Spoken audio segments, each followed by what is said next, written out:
Two trucks having sex. Two trucks having sex. My muscles involuntarily flex. Two trucks having sex.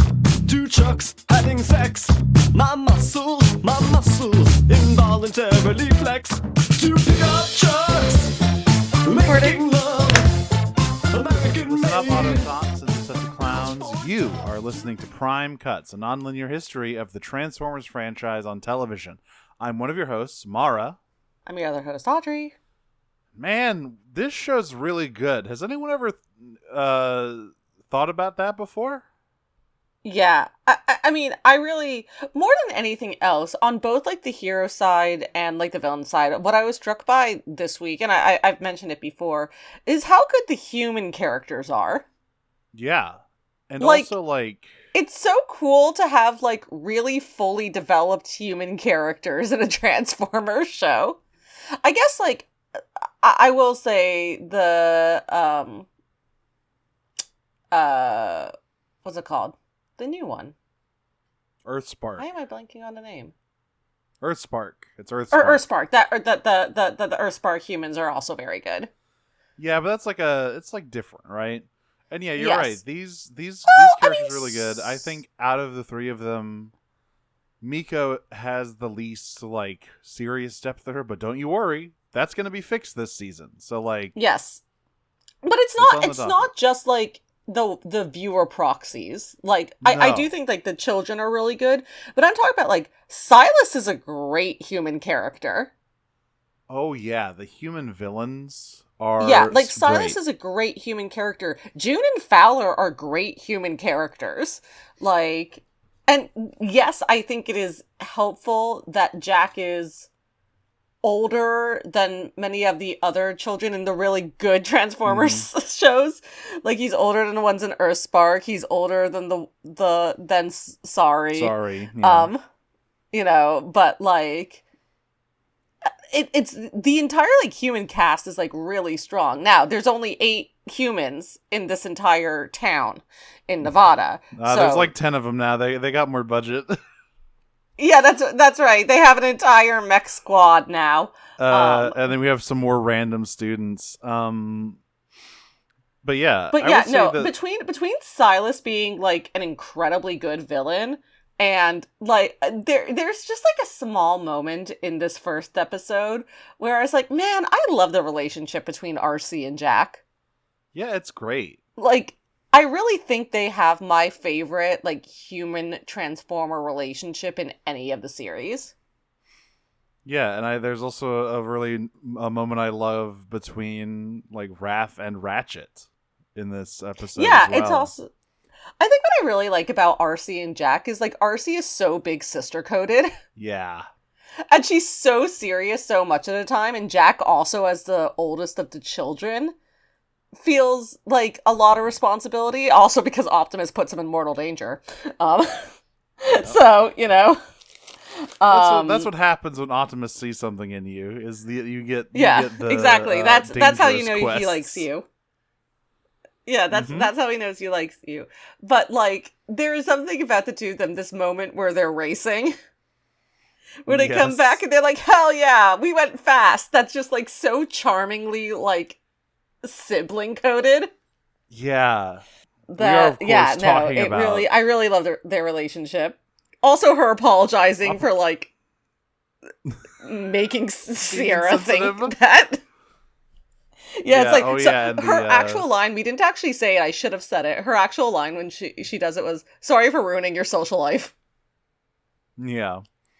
And Jack's like, You're, "It's of fine, course- whatever." It's fine. It doesn't exist anymore at this point. Yeah, Like, exactly. What more damage could you do? We are talking about Operation Bumblebee Parts 1 and 2, the next 2 episodes of Transformers Prime. And we kind of pick up right at where we left off here. We start in Miarez with Ratchet and Optimus snooping around a Decepticon excavation site because they are heading to those coordinates that Orion Pax got for them. As it turns out, the things that were stored in the Iacon vaults were like confiscated Decepticon super weapons. So that's not great. That Megatron now knows where at least some of them are.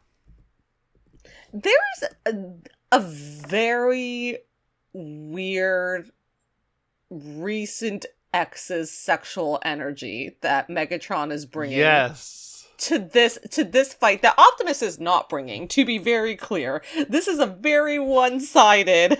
It's like Megatron's line here is just like, "Thank you so much, Orion, though our time together was so short." It's like, all right, back off, dude. He swiped left. Like, he's acting real weird about it. Yeah. Yeah, this is it's the spark extractor, which, probably does what it sounds like. Does what it says on the tin.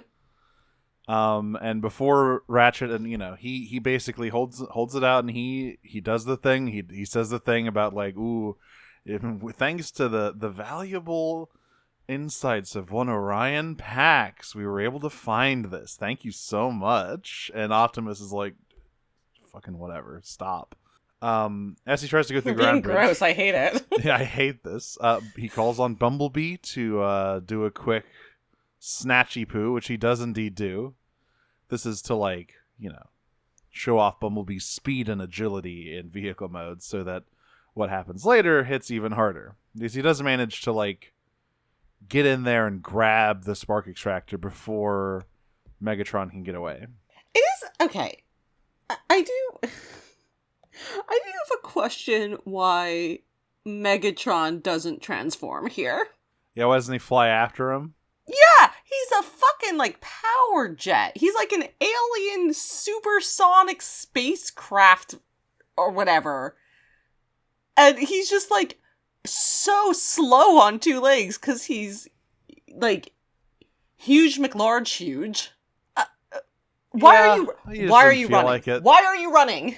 This is a question I was asking so often in Transformers Energon, where they just but Energon was bad. Yeah, that's true. I guess he was just so surprised by having it grabbed, he didn't even think to transform into a jet. I guess. But yeah, they steal the extractor and they go back to base. Bumblebee regales everyone with how his sweet moves and cool stunts. Ratchet and Optimus are talking about the Iacon vaults. He earned it. He did earn it. It was cool. It was in fact sweet stunts. Cool moves and sweet stunts, yeah. That's right. And they're talking about what's in the Iacon vaults, and Optimus is worried that they have no idea how many others they could have. How many other coordinates they could have. And Ratchet says, okay. But when you think about it, isn't it a total Megatron move to imply that he has more than one just to fuck with you? Isn't he maybe trying to just get into your head? This is unfortunately not the case. He does in fact have more than one. Yeah. Unfortunately for Ratchet, no. Yeah, no. Also, this is where we get, I think this is the first time we get this information. When Megatron is back on the Nemesis, he says that he should have done more than rip out that stupid Scout's voice box. So I think this is the first time we get... Yes, it almost certainly is, because Ratchet tells the whole story later on, and I don't think they would do that. I don't think they would have Ratchet do that if it had been mentioned before. Yeah, I don't think it ever came up who destroyed Bumblebee's voice box in season 1, but here we know that it is Megatron, and later we'll get the whole story. And this is also I will say 2 for 2 episodes where Megatron was like, I should have just killed that guy. You really gotta lock in, Megatron. Maybe you need to stop tamping down your murderous urges. What's the constant in all your failed relationships? It's that cursed amulet. Why do you even still have that thing? Yeah. This backstory that we'll hear later is also shared with the movie version of Bumblebee. At least the before the Bumblebee movie. Including the place where it happened. Megatron tore his voice box out at Tiger Pax. Because, once again, the mission statement of the Aligned Continuity was bringing a whole bunch of disparate pieces together into one thing. So It makes sense that they would consolidate that. Anyway. And Blitzwing doesn't exist here. No. Bulkhead and Bumblebee get dispatched to find another beacon, another one of these like Autobot locator beacons that these these vaulted items have attached to them. So they go to find it. Which presumably, this doesn't, I don't think this really gets explained, but like presumably they only like get activated when they're dug up. Yeah, like, in fact, they say that in the second episode. Kind of. Yeah, because they're like, well, if it's going off, that means the Decepticons have already dug it up. So they're there. Bulkhead and Bumblebee are searching around. But when Bumblebee gets there, there's no Decepticons, there's no anything. It's just some random beacon in the middle of a field. And then he gets fucking tased from off screen and knocked unconscious. Happens to the best of us. It's Mech. Mech is back after a pretty long hiatus. And they're back to their old trick. Silas is here. They're back to be the most effective villains in a Transformers show ever. Absolutely. Because here, they managed to steal Bumblebee's T-Cog in less than 2 minutes. They have a guy for this. This guy is crazy. They have a guy for this who doesn't even get a name, which is like tragic. No, but he will continue to like pop up. But yeah, this guy's a great robo-surgeon apparently, because they say Bulkhead is incoming 2 minutes. And he's ahead of schedule, and this guy says, well, good news, so am I. And he just yoinks his T-Cog out. Honestly, the fact that this guy doesn't have like a fanon name and like hundreds of fan fiction with Silas, where Starscream and Steve do, really speaks to the fandom's priorities. Absolutely. This guy's more... Listen, Steve's a fun character, in theory. This guy's more of a character than Steve is, by far. Yeah, Steve is just a funny name for, like, the goons. He's just, like... Any Viacon could be Steve. People are, like... The whole idea behind Steve is that he's a particular Viacon who is the one that is always constantly getting beaten on, basically. But, like... it's a Viacon. This guy at least has a personality. Yeah. Starscream also witnesses this whole thing, and he is loving it. He's like, these mech guys... Yeah, he's like, damn, that sucks, bro. These mech guys know what's up. Maybe I should hook up with them. And that's going to go really well for him.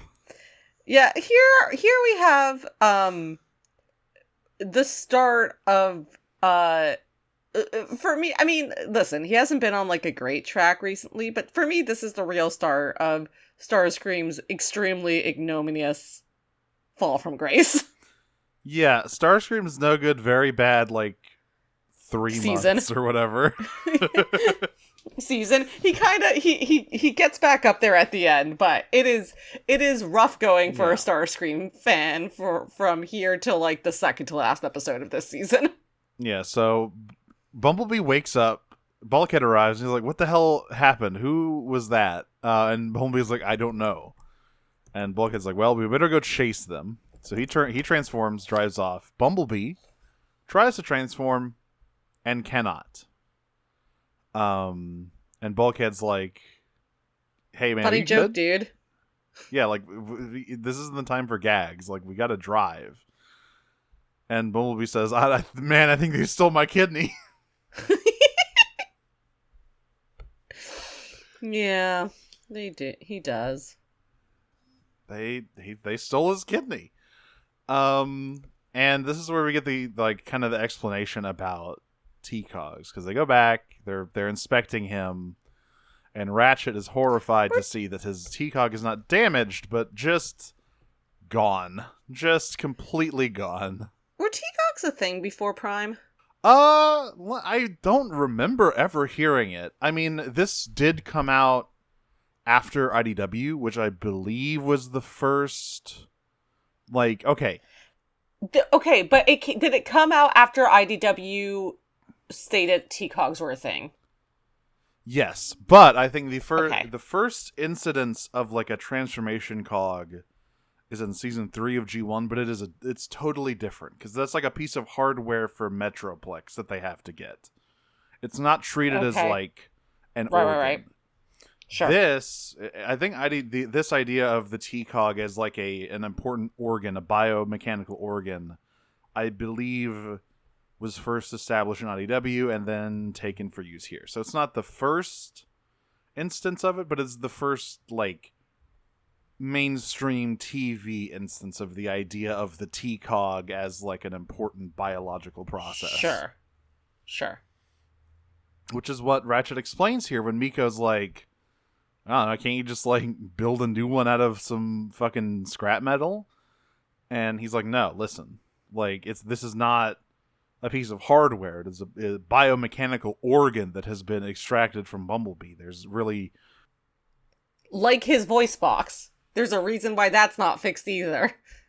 Yeah, and this is where I'm like really impressed by one aspect of Prime's writing, which is they juggle and like advance all kinds of different plot lines and character arcs all at the same time. Because this episode is advancing the stuff carrying on from Orion Pax about the vaults and what's in them, and that will continue on later. So that's like kind of the big overarching story.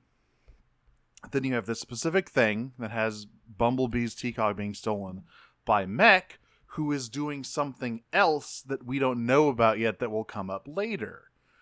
And then you have Ratchet's specific backstory with Bumblebee that's revealed here and kind of focused on. It's like, for like a kid's show of this era, the kind of multi-layered storytelling is, I think, really good, right? Like, there's so many fun moving parts that it's still enjoyable to watch. Yeah. The show's pretty good. Show's pretty good. Everyone's observed that before. I will say, so they do not do a great job with disability in this episode, no. I will say. No. There's a specific line from Optimus is like, we'll put you back in the field when you're whole again. Which was like, oh my god, dude. You can't say that, white baby. Yeah, but listen, it was 2010 or 11 at this point. Yeah. So we cut back to the mech base where, as I mentioned, we see them working on something. Oh, wait, I do want to say one thing is that I can't remember if you mentioned this, where they're like, shit, who did this? And Miko's like, obviously Megatron, and and Ratchet's like, no, Megatron sucks, but he's not a ghoul. This is ghoulish. Megatron would never rip a part off of another Transformer. And I just want everyone to save that for, like, just put a pin in that for later, okay? Just keep it in mind for the rest of the season. But yes. But also these episodes. Yeah. Yes. But yeah, no, but it is very funny that Ratchet's like, no, that's ghoulish, and Megatron's a lot of things, but this is not even he would do this. And they're like, no, he was like, no Cybertronian would do this. And so they're like, oh, well. Yeah. I don't know if they ever say, like, guess that it's Mech or not. Yeah, it is Mech. They say, like, well, it's probably Mech then, because they're the only other guys who would have interest in this. But they don't know where they are. They do guess it, because when Bumblebee knows when Fowler calls with the information about Mech. Yeah. But speaking of them, he knows we're at Mech Space. They're doing something. They're doing something with Bumblebee's T-Cog. They have like a sort of bare bones constructed Cybertronian skeleton. It seems like they're trying to build their own Transformer from scratch. But they can't get the T-Cog to work. And that's when Starscream shows up and says, wouldn't it be really funny if they got, like, redid the Spike plot? It's Autobot X. Yeah. It would be so funny if they put somebody's, like, made a horrible corpse machine, wouldn't it be? Anyway. I mean, it'd be really funny for Silas to be put out. So Starscream shows up and is like, oh, you guys don't get it. you're thinking about this all wrong. See, like, it's not just a piece of machinery. It's like biomechanical technology, and it needs energon to go. And I just so happen to be I quit my job, and now I don't have any, so maybe we could help each other out, and I can help you build your stupid robot, and I could get some energon, and it'll all work out. And Silas seems skeptical, but accepts that line of reasoning. Something is really funny. We'll get to it later, but I love how much Silas fucking hates Starscream. Oh my god. So Silas, there is a part, it's a little later on in these episodes. It might even be in the second episode, where once they've, like, begun their partnership or whatever. I think it's here. No, I think it's here, though, where, like, Silas is like, I didn't think Decepticons cared to deal with non-Cybertronians, and Starscream has a response along the lines of, that's Megatron's problem. He's so uninspired when it comes to thinking outside the box with those with smaller brains than ours. And he's like he's like holding his fingers up to his eyes, so he's pinching Silas's head between them. And like Silas just like gives him this withering glare, and he goes, "Oh, I just meant physical size, of course." Yeah, like and head it's size. And like it is so clear that Silas is thinking about dismantling him on the spot. And Silas's only response is, "Do you ever stop talking?" Yeah. Yeah, I think that's the very beginning of the next episode, if I remember correctly. But oh my god, man. They form a partnership. Match made in hell. Yeah. So they go out to find some energon.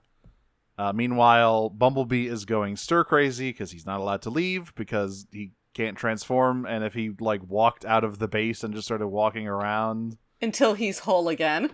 Yeah, he would kind of blow their cover, so he's basically he's benched until they can figure out how to put his T-Cog back. Raph tries to distract him, but forgets to give trigger warnings. Yeah, this whole sequence is amazing. Because like, so the second part of it is excusable. The first part is like, what were you doing, dude? He's a baby boy. He wasn't thinking.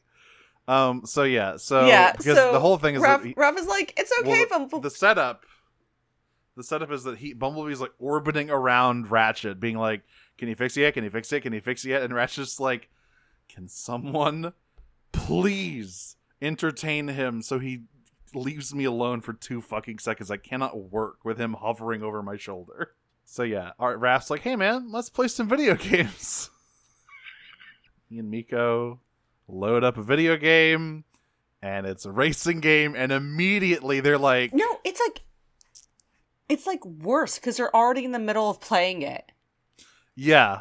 And so it's like, hey, come play a game with us. And like, they're in the middle of playing it. They know it's a racing game. One of them is yellow. Yeah. And so they're like, and they're just like, oh god. Ooh. And they're like, okay, it's fine. It's fine. Let's watch some TV instead. So they turn it off. And this isn't their fault, admittedly. But the first thing that comes on is a car commercial, which does have a fantastic tagline, which is, "It won't just blow your mind." Is that what it? Yeah. It'll transform. It won't just change your life. It'll transform it. But which, by the way, is obviously Steve Bloom. And it's not just any car. It's another verb before transform, which is it won't just like explode your life or something. It won't just rock your world. It's rock. You're right. It's rock. It won't just rock your world. It'll transform it. By the way, it is not just any car commercial. It is specifically the kind of car that Bumblebee turns into. Yeah. There's also a lot of like sexual innuendo in these episodes. Yes. Mine's bigger. Yeah, because Bulkhead says mine's bigger later. But yeah, I love that it's the car that Bumblebee turns into. He freaks out. Knockout's I know it's just Knockout's personality, but his entire everything while running away from Bumblebee. Yeah, okay, that's Knockout has the problem where everything sounds dirty when he says it. That's Sexual just his innuendo. voice. Like I That's said, just- I know everything's sexual innuendo. But That's just Darren Norris. You can read the it phone wasn't book him and it on would Fairly sound Odd scandalous. Parents. No, it is a different script. He's making specific choices here that he did not make as Timmy's dad. Is what I will say about that. But yeah. This is also the part where Jack and RC return, and they're like, "Oh man, we drove so fast! It was crazy." There's also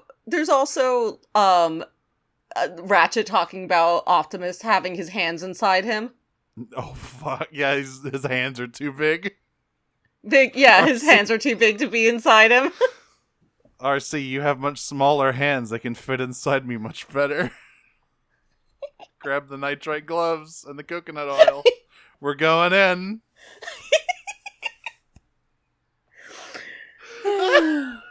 Oh right, and at the end of Miko and Raph triggering Bumblebee. By the way, this is when Jack and RC come racing in to the base.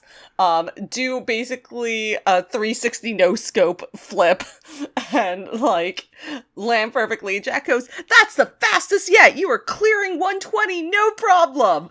And Bumblebee just like loses it. Yeah.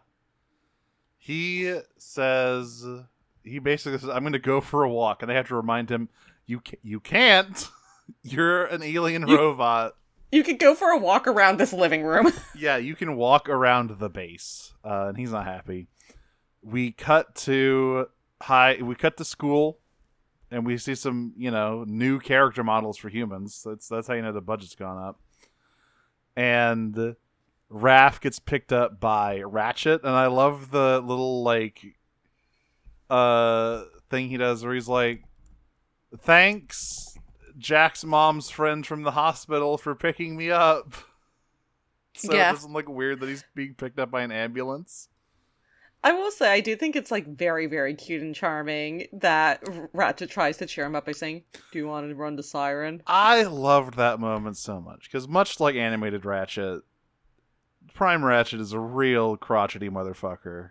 And specifically, he has not had the best exchanges with Raph, right? Like, they've kind of had some friction in the past, and he's not really, he's kind of prickly. But I love him understanding that Raph is bummed, and he's like weirded out because he's being picked up by this guy, like, new ambulance, and he's like, "Do you want to travel with the siren on?" Raph's like, "No, but thank you for asking." Yeah. I think Ratchet's unused to dealing with other people who have more than 2 brain cells to rub together. With much Yeah. love to the rest of the Autobots, including Optimus. Yeah. So we cut back to the base briefly. It's Bumblebee and Bulkhead, and they pick up another beacon, and Bumblebee manages to convince Bulkhead to take him out into the field with him, even though Bulkhead's like, "I'm gonna get in so much trouble for this dude." You're not supposed to go out. And Bumblebee is presumably like, "Oh no, it's fine. Don't worry, it's fine. No one's gonna know." Bulkhead says 2 very... Again, obviously, Bumblebee is the unintelligible in this show. But Bulkhead says 2 very telling things. One is, "You're worse than Miko," which is saying something. And 2 is, "If we get caught, this wasn't my idea." Now that's true Big Brother energy right there. Yeah. So this is where we get Ratchet telling Raph about how Bumblebee's voice box was destroyed. He talks about Tiger Pax and how Megatron interrogated Bumblebee for information, and Bumblebee refused to give it up. So he just tore his voice box out and left him for dead. And the flashback here shows that when he says, then the field medic, tried his best and stabilized him, but he could not restore his voice. It shows Ratchet. He doesn't name himself, but when Raph says, "Well, then we have that field medic to thank for Bumblebee being here today, right?" Ratchet just says, I Well, guess. the field medic could have tried harder, or could have been better. And at that point, Raph kind of gets it. Yeah, could have done Looks better. really sad. He just looks really sad. So yeah, this is where we get to the chase, where Knockout is escaping with another relic. Bulkhead gets distracted by Breakdown, so Bumblebee has to chase Knockout down. And Knockout is extremely confused when Bumblebee is not transforming to chase him, but is just like running behind him. Yeah. Another "Why are you running? Why are you running?" Yeah. moment. Yeah. Yeah. He literally he's stops like, to "What? let Bumblebee Come on, catch you're not up." even gonna try. Try to shoot out my tire. Ooh. He's such a fucking cunt. Why are you like this? Man's a fruit. Anyway, he like literally shout out to the first explicitly gay Transformer, Knockout. So yeah, he peels off. Bumblebee improvises by basically trying to use an old rusted out truck next to this gas station as like a scoot board. But that goes bad and he goes tumbling into a ravine, and that's where we like end the first part. Yeah. Of Bumblebee just falling in a hole. Part 2, of course, is Ratchet scolding Bulkhead and Bumblebee for doing this shit. And Optimus has to kind of step in and be like, all right, look, regret and blame are not going to get us anywhere. We just have to focus. Bumblebee, just stay here, all right? Just stay here until we can recover your cog. But Ratchet takes him aside and says, look, one, I can't build a new cog. And even if we find the one that Mech took, there is no guarantee that they will have left it in working order. Like, we don't know what they've been doing to it. So he suggests that they do a transplant and they give Bumblebee Ratchet's T-Cog, and immediately Optimus is like, this isn't like you working through your lingering guilt about not being able to fix his voice box, right? And Ratchet's like, no, as he literally just doesn't look him in the eye. So that was a lie. Yeah, like he just looks down and is like, no, it's totally unrelated. And Optimus just looks at him. Just goes, He basically says, like, look, me being able to transform is not as important as Bumblebee being able to transform. And All this I is do true. is sit To be here fair all to day. Ratchet, this is true. Yeah. Like, he says, I'm just mission control. I don't need weapons. I don't need any of that. Like, I can just sit here and still be useful. This is where I want to be. Bumblebee's a warrior. He wants to be out there in the field, and we need him out there in the field. And Optimus basically says, okay, we can do this, but we're still going to try to get his cog back from Mech when we can. We cut real quick back to the Nemesis, where we learn what it is that Knockout stole, and I love the way that Megatron demonstrates it by, because Knockout's basically like, I don't even know what this thing does. So Megatron just shoots him with his fusion cannon, and as it turns out, the thing Knockout recovered was a shield. So it blocks the shot, and Megatron says, that's what it does. Yeah. Well, no, my favorite, okay, Welker has a lot of really great moments in this episode. His voice acting was the nuh-uh-uh at the end of this episode was incredible. But yeah, so he just shoots Knockout, and Knockout just looks at him and Megatron goes, and now you know. What? Knockout says, I think I leaked a little transmission fluid there. Yeah. And you can really see Knockout. This is in the same way that these episodes really begin Starscream's ignominious descent into pitiableness, into patheticness. They also start Knockout's regret into promotion. Yeah, like, it's so funny. So yeah, being like, we cut over. oh, I'm the person you do this stuff with now. Yeah, Cool. I need to get Starscream back pronto. I can't handle this. Yeah. Where's Commander? I don't want to be your punching bag. So yeah, this is where we get the aforementioned scene where Ratchet, because Ratchet is one of the patients for this procedure, he cannot do surgery on himself. So he says, "I need one of you to be my proxy." And he's got RC, you have Bumblebee and tiny RC hands, lined which up. means you get to do surgery on a grape. Yeah, I love the line where he like looks at Bulkhead and just says, "No, absolutely not." And Bulkhead just Too prone to breaking sighs in things. relief. Yeah, he just goes, "Oh, thank fuck." I didn't want to have to do it. Yeah, RC is the one because she has small hands, easy to get into. You know, as Ratchet said, Optimus's hands they're steady, but they're just too big to get shoved into my insides. Yeah. That's literally just kind of what he says. Yeah. So It's like you got those nice RC's delicate nervous. hands to put on me. RC's nervous She- about this, and Jack she tries to be does like, not want "It's to just do this." surgery." Yeah, it's just surgery. Or it's like, "No, you're like the What's the big coolest person deal? I know," and she's like, "Yeah, on the battlefield. This is surgery. It's different." And Jack just says, "It's fine. You can do it." And they are about to start the surgery. They even like put Ratchet under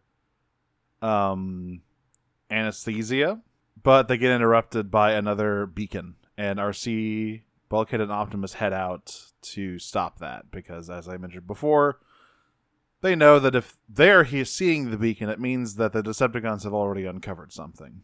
So they're out, leaving Bumblebee alone again. This will have no negative consequences, by the way. And immediately, as soon as they leave, Agent Fowler calls and is extremely bemused to find that the only person there who can answer his call is the one who doesn't talk. That's not the emotion I would use for this. That's true. He's not bemused. He's frustrated. He's angry. He's pissed off. He's like, where the fuck is Optimus? He's like, call me. He's like, I've confidential information. Call me back when someone who can speak English I can communicate And it to. the kids walk up. I was like, "Oh, it's fine. We can translate. It's fine." And he says, "Okay, whatever." We found the mech's forward operating base, and like B's eyes like narrow. He's like, "Oh fuck, I gotta go." Oh wait, there is a bit where we have. I wanted to mention this because this is funny. We have some Ratchet goes to the dentist moments here, where he's on the table with the anesthesia yes. wearing Yeah, off. yeah. And he's like rambling about stuff. He name drops Fusors, which I thought was very funny. Name drop Fusors. And Fowler, like everyone else, went, "What the fuck is a Fusor?" This is like, what the hell is a Fusor? Also very funny to me that Jeffrey Combs mispronounces it, but Ernie Hudson doesn't. Yeah. Because Ratchet says Fusor. Yeah. Yeah. We'll learn more about Fusors when we get to season 2 of Beast Wars. But yes, Bumblebee now knows where Mech is, and he, of course, leaves while Ratchet is still indisposed. Yes. Meanwhile, And they're like, "It's fine." And the lack of them thinking that there will be that no one's gonna find out about this is and that pretty- Bumblebee and that he's has like no qualified to weaponry. do this, given that he did get his organs stolen by them to begin with. Yeah, like Mech is no joke. Like, just because Yeah. they're humans doesn't mean they're not threatening. They should know this by now. Although I don't think they ever encountered. No, they did. They were on the convoy mission. They saw that shit. If nothing else, they know what they did to Breakdown because they say it. They're talking about it. It's like, oh, that's how they figure out it's Mech in the first place, because they're like, okay, it has to be a human. Yeah. There's only one group that we know would do this because it's the same group that cannibalized. That's the actual verb they use, that like cannibalized Breakdown. Yeah. So he runs off. The Autobots encounter the Decepticon power couple, Knockout and Breakdown, extracting a big hammer from the ground.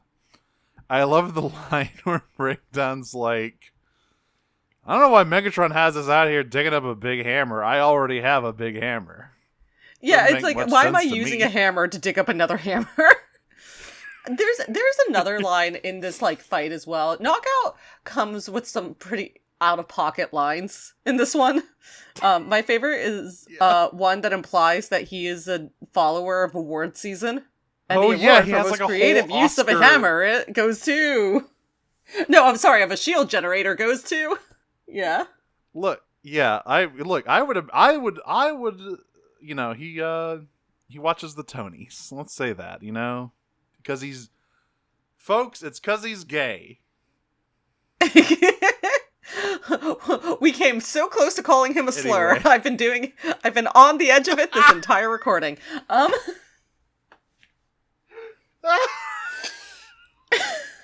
Yeah, so is Starscream at all times when having a conversation with him. Which is bold words coming from Starscream, Commander Limp Wrist over here. I'll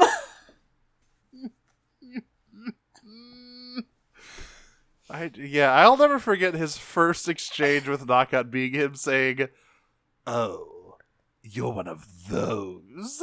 Yeah. Oh, You I have mean, built-in Ground Pounder stilettos. is a slur. Built-in stilettos and acrylics. You have a snatched waist. And you have a snatched waist. And you're wearing shapewear. I know you got... I know you're wearing shapewear. So it's not going well. Oh my God. Oh, right. This is where Optimus identifies Mr. this as not slept just his any way to hammer. the top.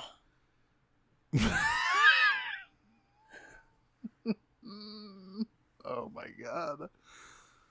Anyway, Optimus identifies this hammer as the Forge of Solus Prime, one of the relics of the original 13 Prime. Sorry, just really quickly. This is the least humiliated Starscream will be for the next 20 episodes. Oh yeah, it gets so much worse. It's gonna get so much worse for old Screamer. It gets so much worse. So they Bulkhead or RRC questions why a relic of the Primes would be included in among all of these like confiscated Decepticon weapons, but Prime says like, well, it would make sense that if they were going to store those vaulted Iacon Vault items here, it would also make sense for them to stash relics of the 13 here. But more importantly, if we have this forge, he says that the forge is basically a mystical item that can imbue any metal with like the sort of fluidity of Cybertronian life. You can forge anything with this fucking hammer, including a new T-Cog for Bumblebee. So they want to get it. Those are the stakes. Yeah.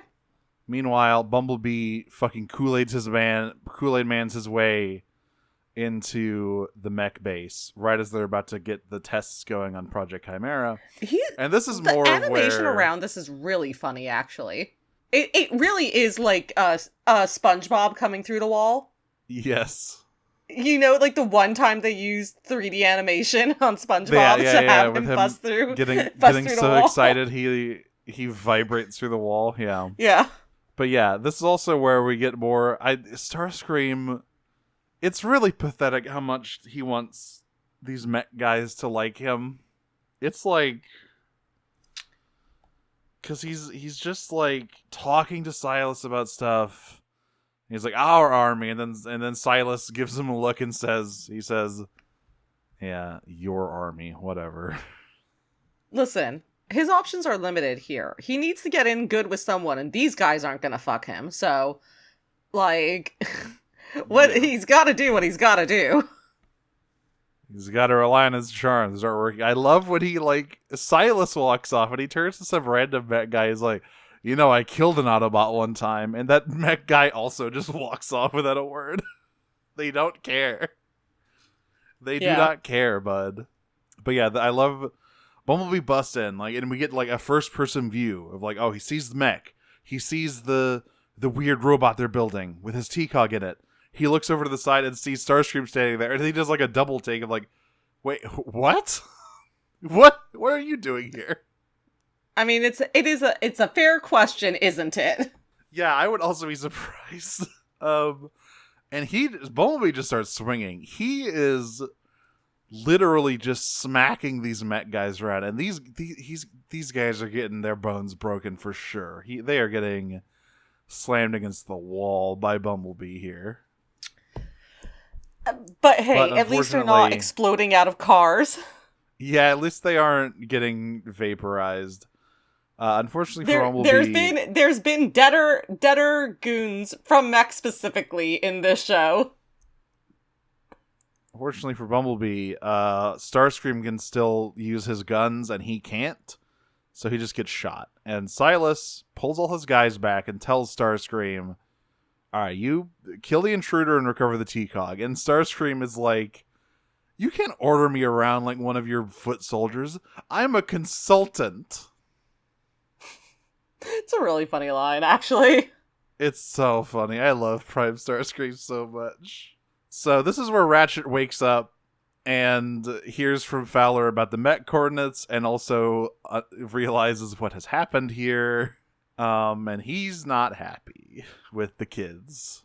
I mean, listen, it's one of those things where it's like, I don't think someone should go to jail if their crime was funny.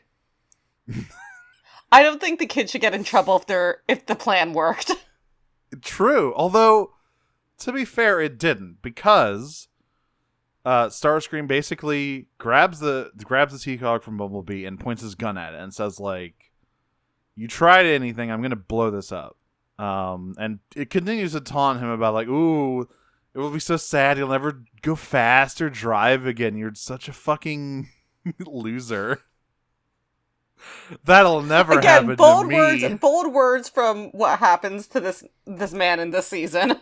I will never have my T-Cog stolen, ever. But yes, Bumblebee, I love the noise that Starscream makes when Bumblebee punches him. He literally squeals.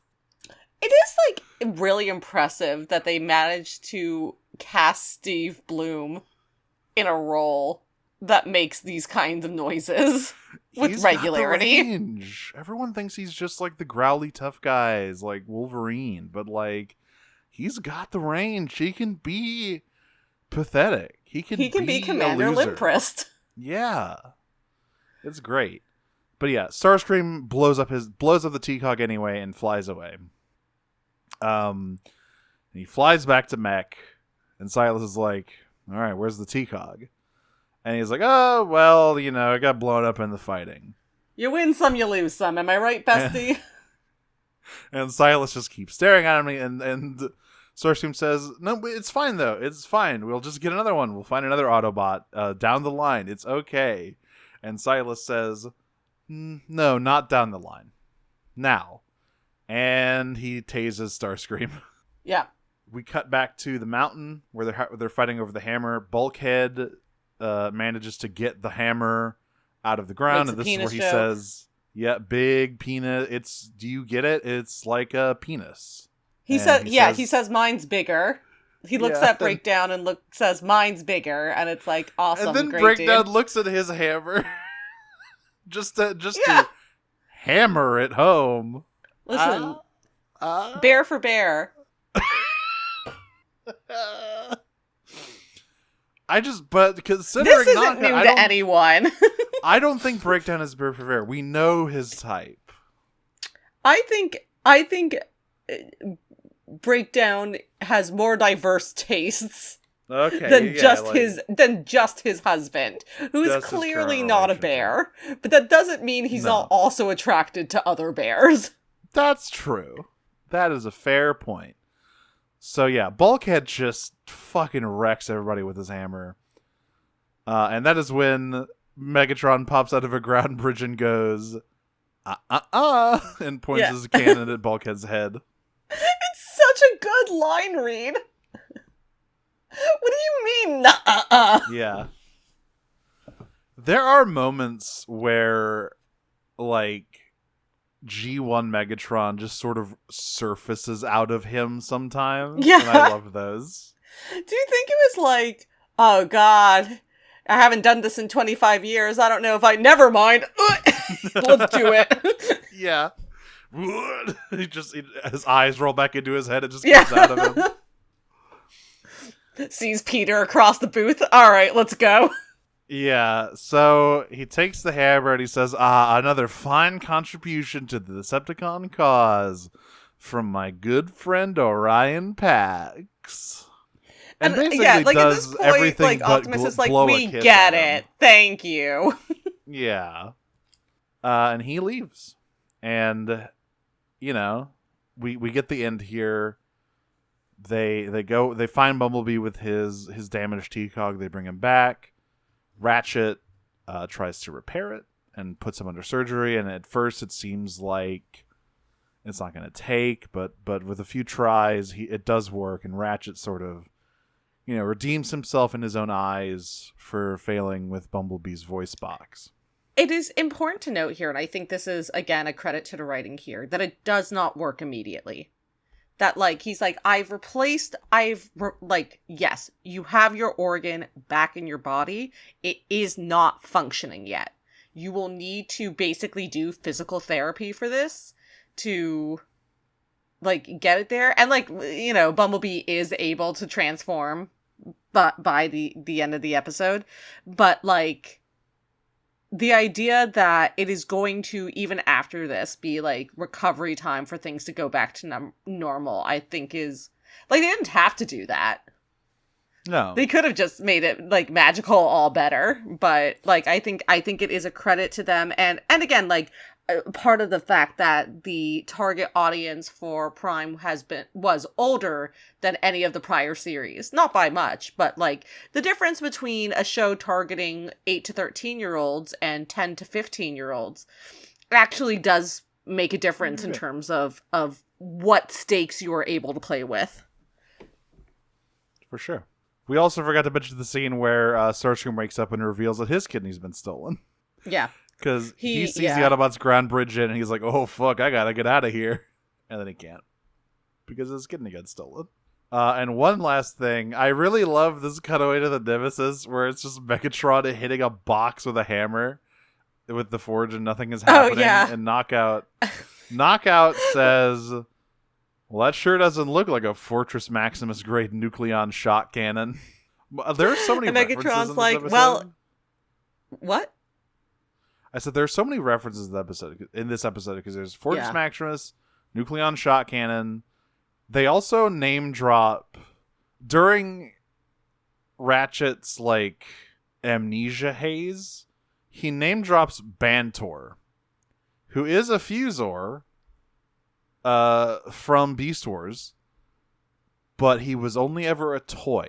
So, like, that's a deep cut reference. So these episodes were written by Marty Eisenberg, who also wrote a lot of Transformers Animated. So we know that guy has some deep cut references in him. Sure. But yeah, I just love that. This is a nucleon grade shot cannon. And Megatron says, yeah, I figured as much. You can't actually use this thing as a forge unless you have the touch of a Prime. But that's fine. We're just going to keep it away from the Autobots, and that way they can't use it. And this is another thing. I like that this show lets the Autobots fail sometimes. They don't get the forge, right? Like, Bumblebee's cog gets blown up. It works out in the end, but it's not perfect. Right. They can get beaten.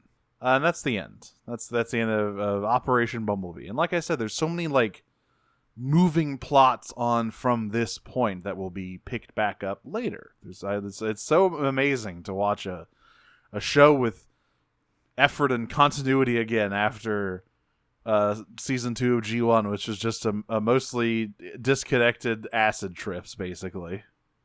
Yeah. You have some questions? We sure do have some Questerinos. Alrighty here. Our first question today comes from Cliff the Dead Jumper, chat. Did you hear Bumblebee say that thing about Starscream? That was fucked up. Alright, that's not a question, but yes, it was fucked up. Aurora RCS, what's some of your favorite nonverbal / characters who's... Yeah, exactly. Who speak in language that only the characters in the show can understand? I mean, my first instinct here was to go with the classic, which is R2-D2, of course. Even though I'm not... First instinct. which is, even though I'm not like a Star Wars girly, and like Chewbacca as well. Like Star Wars did these kinds of characters pretty well. But then I thought about it some more, and my actual answer is Glep from Smiling Friends. That one's good. I am gonna go with the classic because I think the R2D2 C3PO dynamic is so good because you can like the implication that R2 is like foul-mouthed and rude is so yes, funny. It constantly cursing people out, basically. Like, I love it so much. Yeah. Cliff the Dead Jumper Chet does ask, do you think mech have a faceless grunt union? Should the Viacons consider getting one? No, I don't. Look, I don't think Megatron would be very amicable to that situation. Yeah, I think it's no on both accounts. Yeah. Though they are theoretically paramilitary, which means maybe they have a para-veterans association. I don't know how that works. It's tough to say. I'd rather serve cocaine than my country. The Met Goons, I think, are treated slightly better than the Viacons, but it's not by much. Alright, sorry, 1 second. Dead Name Stealing Faye asks, if Starscream and Mech had worked together for a longer time, what kind of Silas/Starscream situations do you think would have happened? Again, I don't think they would have. I want to see this surgeon guy, this like savant over here who can take out a T-Cog in 2 minutes flat with Silas. That's what I'm interested in. Yeah, I need more information on that guy. Like I said, Silas just does not like Starscream. He has no interest in like socializing with him. He thinks he's annoying. Like he's useful, but like he hates having him around. So like I don't think there's actually that much fun dynamics you can get out of that. It's mostly just the same thing we saw here, where Starscream is trying to ingratiate himself, and Silas just tells him to shut up. Yes. Considering how the faceless/nameless mech runs address Silas by just his name, do you think Silas puts up with up those "we're like a family here" style posters up in the break rooms and all of the mech bases? Yeah, that's why they don't need a union. Silas throws them pizza parties whenever they pull off a big heist or whatever. You know, a great assassination. So I'm reminded the first time I saw, bear with me here for a second. The first time I saw Cabaret, I was like 16, which was probably like too young for me to have seen Cabaret, frankly. But that's fine. And I saw it with Alan Cumming as the MC, and there's a lot of like ad-lib as the MC that goes on. And so in the opening song, Willkommen, there's a part where he introduces all of the like performers at the Kit Kat Club, and there's two men. It's Hans and Ernst, or is it Ernst and Hans? There's only really one way to tell the difference. It's like, and you want to know something funny about Hans? There's nothing funny about Hans. And that's sort of what I think about when I think about Silas. You want to know something funny about Silas? There's nothing funny about Silas. Yeah, he's just not a very humorous guy. Sidewiner Dark Energon user asks, with the inclusion of other shows covered in the past, how many of the Prime's objects have we seen? All right, Mara, take it away. All right.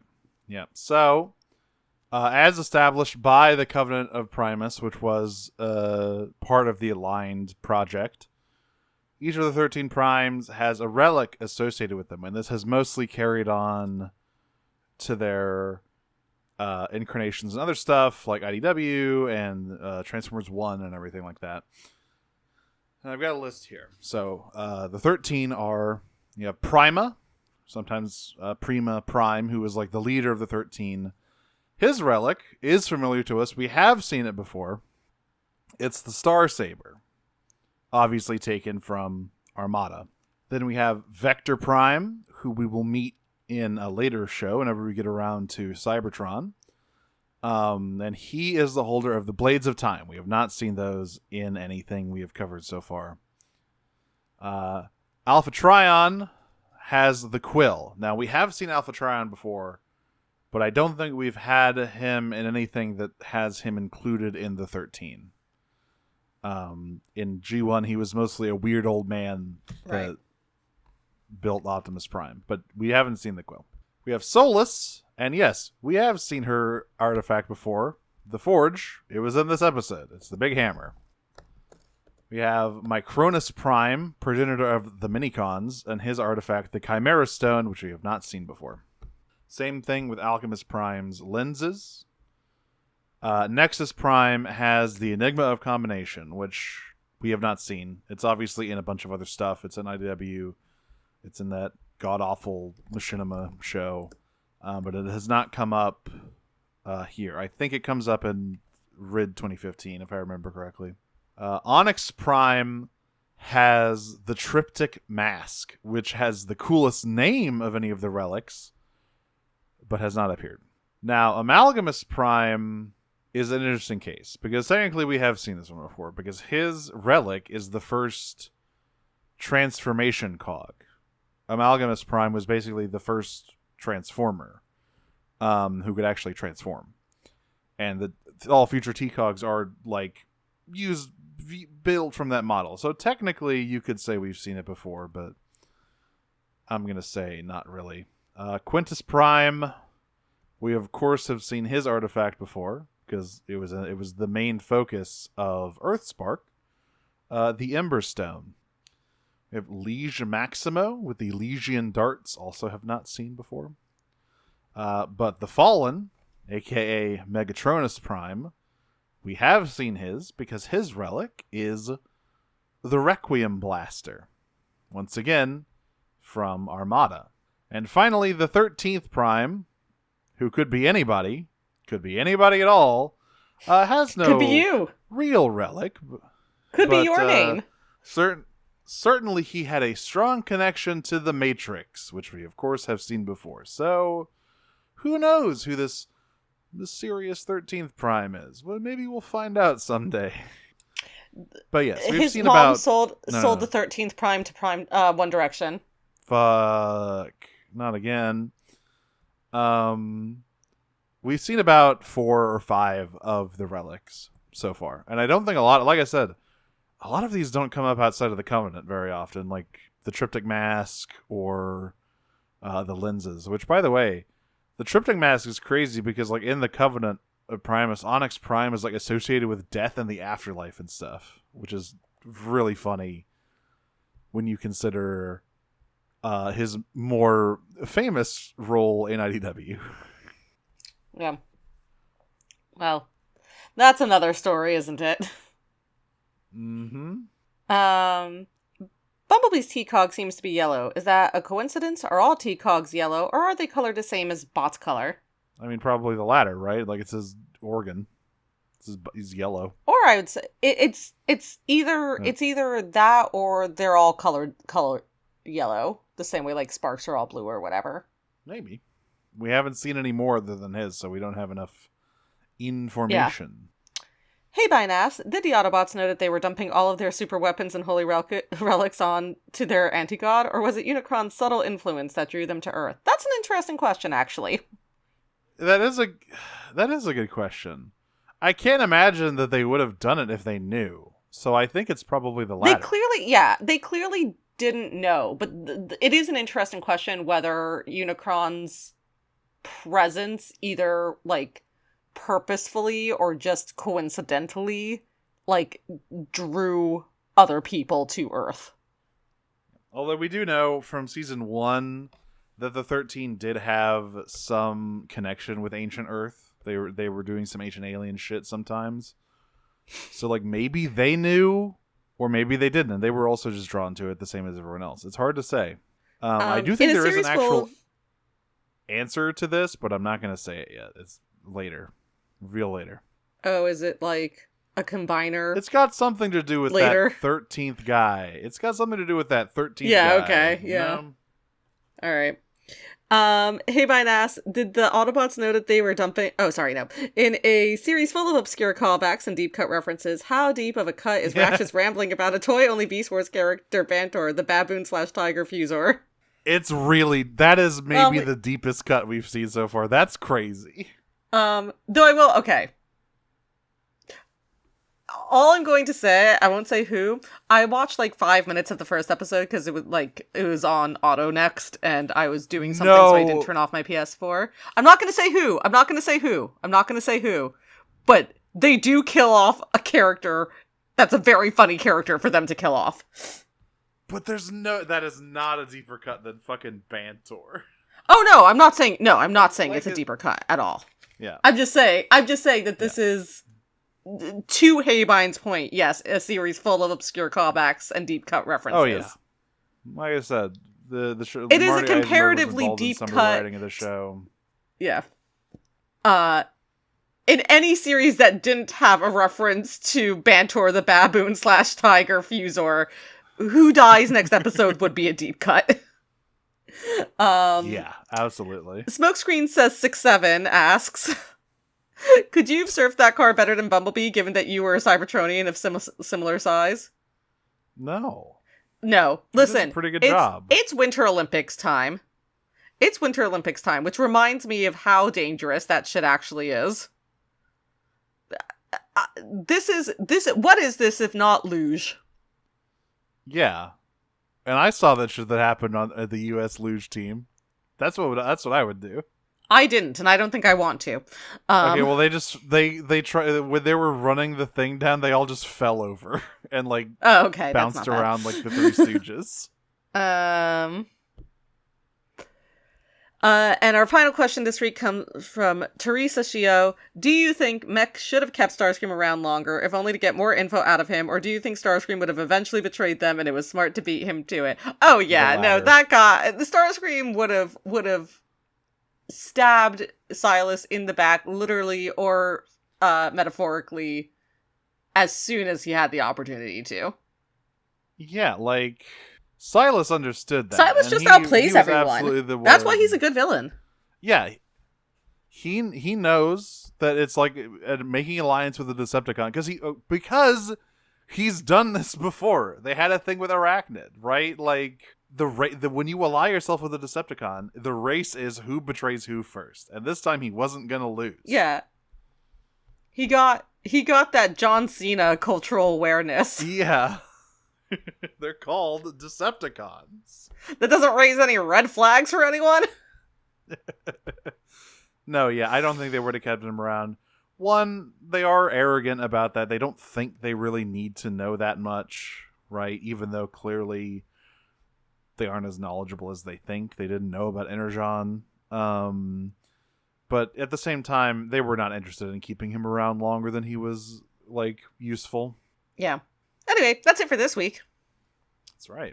We've been Prime Cuts. You can follow us on Blue Sky at Prime Cuts Pod. And you can find our podcast on Noisepace.xyz alongside many other fine shows that your ears can consume for nutrients. That's how podcasts work, baby. And you can find us on Patreon at patreon.com/primecuts. $1 gets you access to our mostly monthly coverage of the Japanese Transformers TV shows. We are in the middle of Headmasters currently. Quite a ride. Lots going on in there. Not much of it good. No. But a lot. There's so much of it. It's one of the most shows we've watched. Absolutely. At $5, you get access to our Prime Cuts Nautica quarterly miniseries, where we deep dive on topics such as Bantor, the tiger baboon Fusor. Oh, I'm bringing my first topic. Yes. We want to reveal it now? What you're bringing? Yeah, next we're going to time? talk about I'm going to talk about the Transformers phone line that lasted up to 1991. It's so crazy that it lasted that long. That you could call to hear Optimus tell you, or you could hear Grimlock talk about how much he hates Decepticons, and you could call a number to do that. And pay for the privilege. Only if you had a really bad phone plan. That's right. And of course, our $10 Elite Guard members get shouted out at the end of every episode. So thank you to Sabrina Steele. And they call me the Inner Gobbler, the way I be eating Cybertronian ass. I'm Mara. You can find me on Blue Sky at marawivern.bisky.social and nowhere else at the moment. I'm a ghost. I'm gone. Too spooky for me. I'm Audrey. You can find me on Tumblr and Blue Sky at Optimum Prime. You can listen to the other podcast I do called Pot of Greed, which is about Yu-Gi-Oh! And sometimes I do sci-fi themed drag, which you can find on my Instagram at Maxwell Warp.